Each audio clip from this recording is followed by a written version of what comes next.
የቆዳችሁን ጤንነት የምትጠብቁበትን አንድ ነገር ልጠቁማችሁ። እሱም ምንድነው? ውሃ ነው። ውሃ ነው ያልከን? አዎ ውሃ ነው ያልኳችሁ።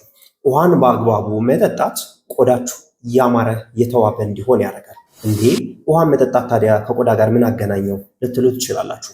ውሃን በአግባቡ ስትጠጡ የቆዳችሁ ጤንነት የተጠበቀ ይሆናል። ለምን አላችሁኝ? እሺ ቆዳችሁ በስርዓቱ ሃድሬትድ እንዲሆን ወይም ፈሳሽ እንዲያገኝ ያደርጋል። ቆዳችሁ በስርዓቱ ሃድሬትድ ሲሆን ደግሞ ጤናማ ይሆናል። ወደ ቆዳችሁ የሚመጣው የደም ዝውውር ከፍተኛ ይሆናል። ቆዳችሁ ያማረ የተዋበ እንዲሆን ያደርጋል። ሌላኛው ነገር ደግሞ ሰውነታችን ውስጥ የሚከማቸውን መርዛማ ነገር ያስወግድልናል ውሃን በአግባቡ መጠጣት። እነዛ መርዛማ ነገሮች ቆዳችን ላይ የሚከሰቱትን መሸብሸብ፣ ያለ ዕድሜው ማርጀትን ምን የሚያደርጉ ናቸው? የሚያፋጥኑ ናቸው። በአግባቡ ውሃ ከጠጣችሁ እነዛ ነገር ማስወገድ ትችላላችሁ። ቆዳችሁ ጤናማ ይሆናል። ፊታችሁ ግርጅፍ ያለ አይሆንም ማለት ነው። ስለዚህ ውሃን በስርዓቱ በመጠጣት የቆዳችሁን ጤንነት፣ የሰውነታችሁን ጤንነት መጠበቅ ትችላላችሁ።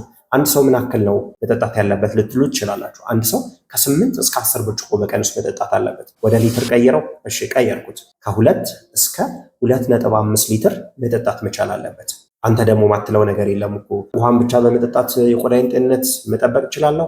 የስ መጠበቅ ትችላላችሁ። በስርዓቱ ውሃችሁን ጠጡ፣ ጤንነታችሁን ጠብቁ፣ ቆዳችሁ ያማረ የተዋበ እንዲሆን አድርጉ።